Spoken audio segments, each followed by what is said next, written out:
Welcome back dito sa channel natin. Andito tayo ngayon sa may EDSA Ayala. Magbibigay tayo ng latest updates sa iba't ibang mga projects na ginagawa dito. Tapos na yata ang ginawang renovation dito sa may EDSA Ayala footbridge.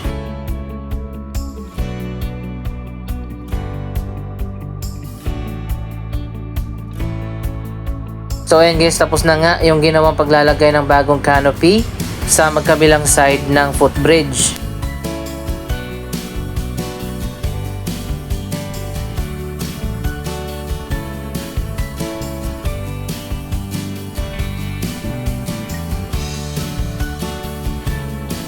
Medyo nag-iba na ng konti ang design ng footbridge, para naging brutalist style na.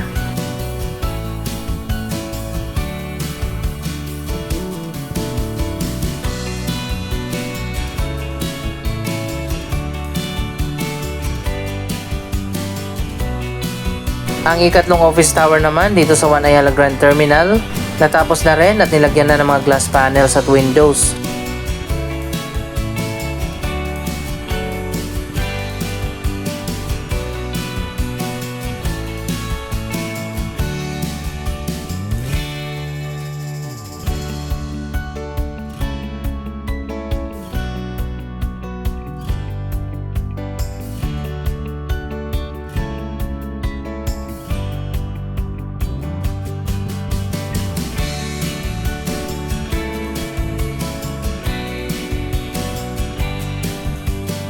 Ito na nga ang bagong footbridge at ibinalik na rin yung mga halaman dito sa magkabilang side.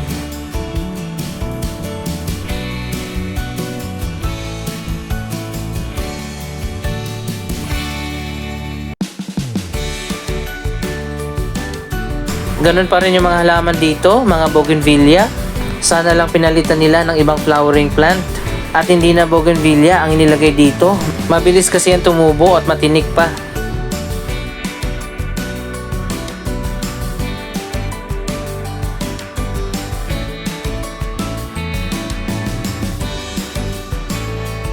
Pati dito sa kabilang side, tapos na rin yung pagpapalit ng canopy. Pero sa ngayon sarado pa yung hagdanan dito.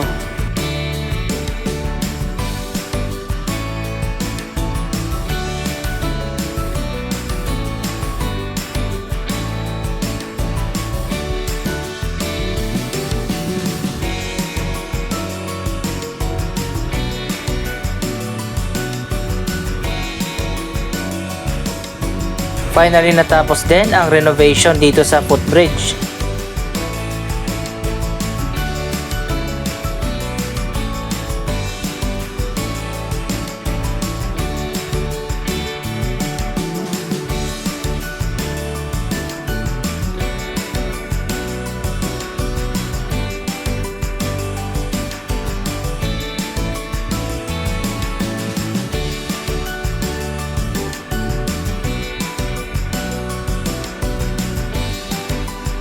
Dito naman tayo ngayon sa One Ayala Mall. Napakaganda ng mall na ito. Dito pa lang sa labas makikita mo na ito ay isang world class na shopping center.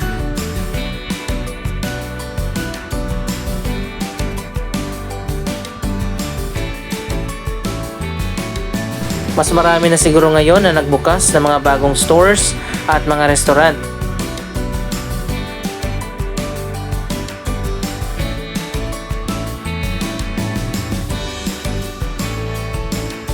Ang ganda dito sa atrium ng mall, napakaliwanag at maaliwalas dahil sa glass na ceiling. Pumapasok dito sa loob ang liwanag pero hindi mainit.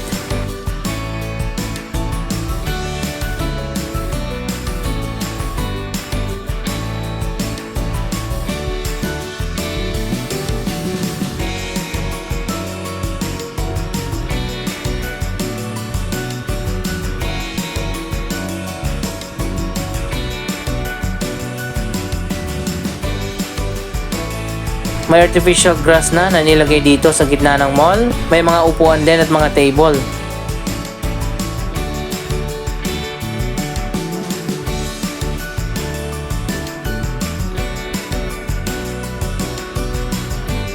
Ang dami na nga ng mga bagong stores at mga restaurant at cafe ang nagbukas dito sa One Ayala Mall.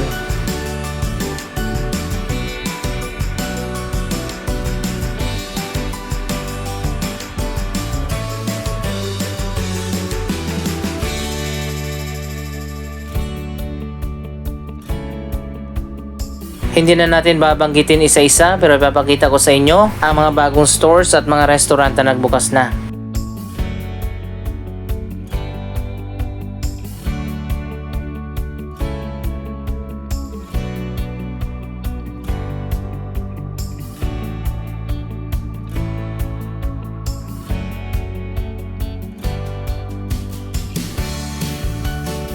Ito naman yung elevated walkway na connected na papunta dyan sa SM Makati.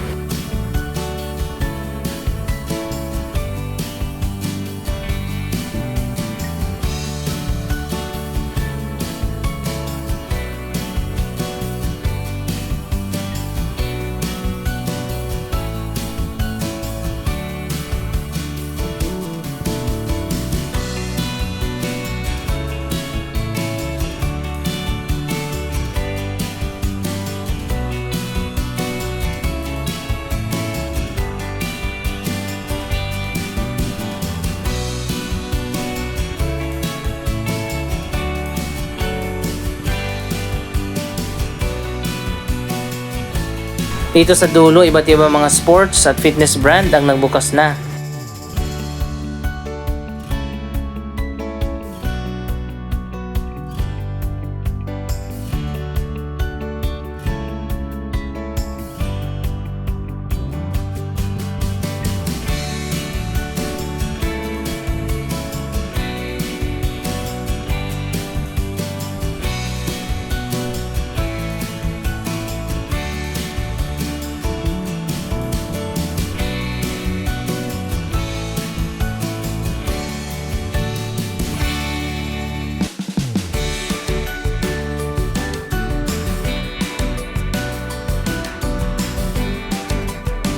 Andito na tayo sa alfresco area, iba't ibang mga high-end restaurant ang makikita dito.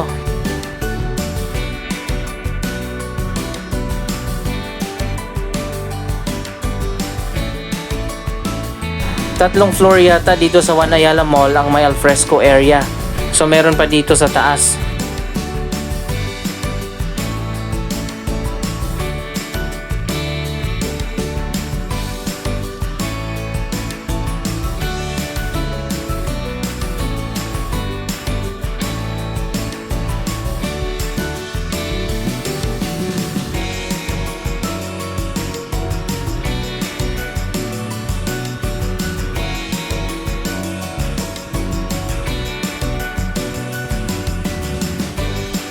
Isa pang exciting na development dito sa Makati City, ang 13 billion redevelopment ng ilan sa mga Glorietta at Greenbelt malls.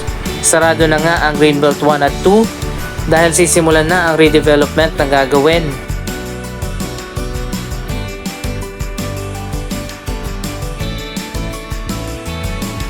Dalawang floor pala dito sa One Ayala Mall ang may access papunta sa SM Makati.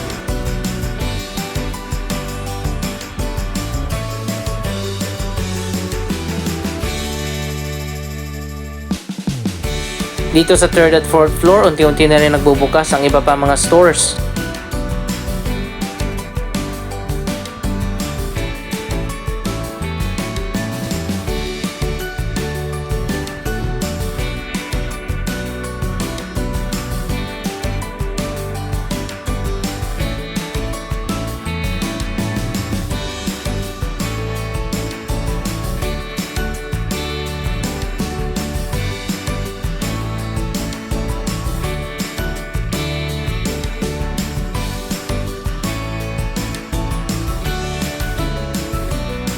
Bukas na rin pala ang Fantasy World, parang play area para sa mga bata.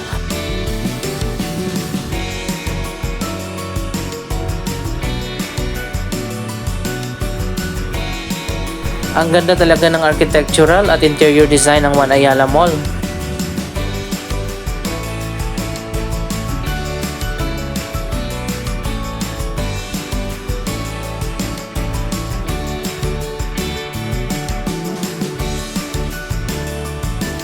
Dito naman sa 3rd floor, iba't iba mga gadget stores ang nagbukas na. At yung iba naman ay coming soon pa.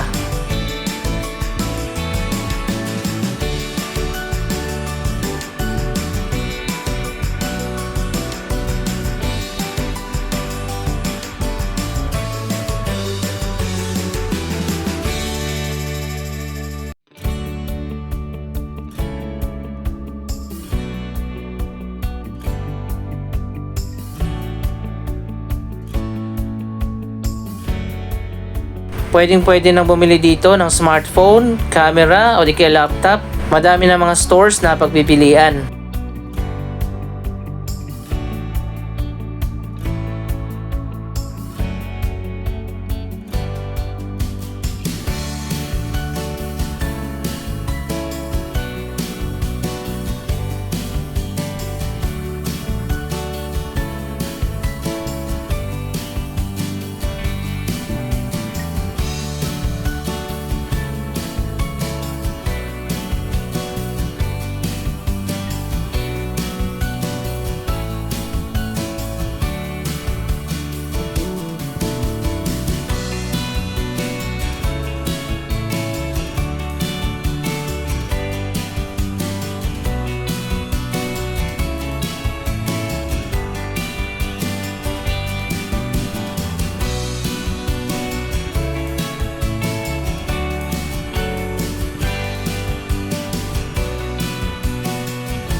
Dito naman tayo sa Glorieta Park at tingnan natin ang latest na progress sa bagong Seda Hotel na nasa likod ng One Ayala Grand Terminal.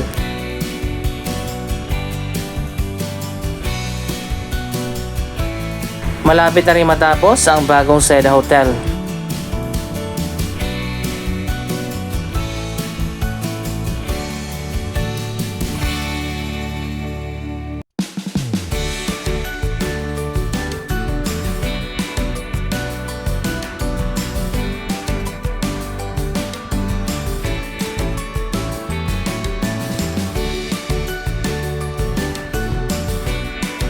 Ito yung pinaka-driveway at drop-off point at sa loob naman yan ng pinaka-lobby ng hotel.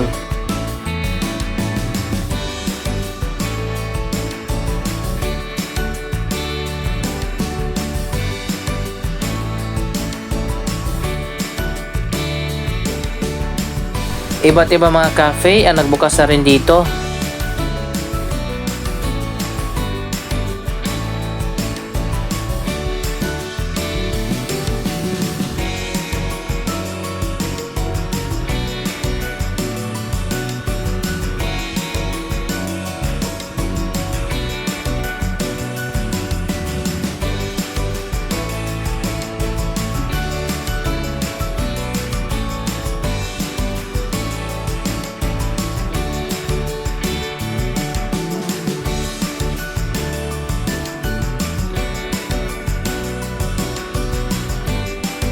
Napakarami na rin ng mga food outlets ang makikita dito sa bus terminal.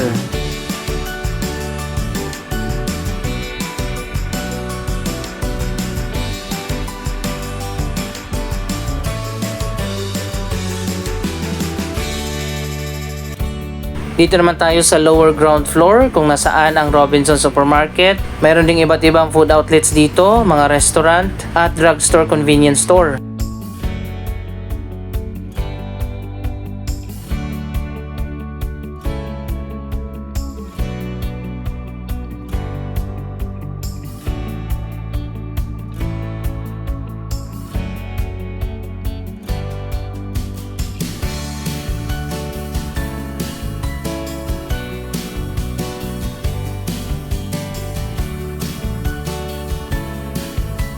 Dito naman sa PUV Terminal, may sariling food court din dito at iba't ibang food stalls na ang nagbukas.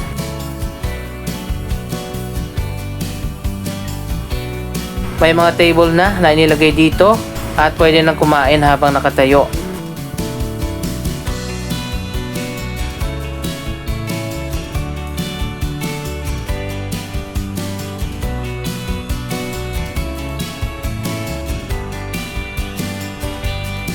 Napaka-modern ng PUV Terminal dito, nasakayan ng mga jeep at UV Express. Air-conditioned na at meron pang seating areas. Ano masasabi nyo sa malapit ng matapos ng One Ayala Grand Terminal? Mag-comment lamang dyan sa baba ng inyong mga reaksyon. Maraming salamat sa inyong panonood. Don't forget to like, share, comment at subscribe. Thank you for watching!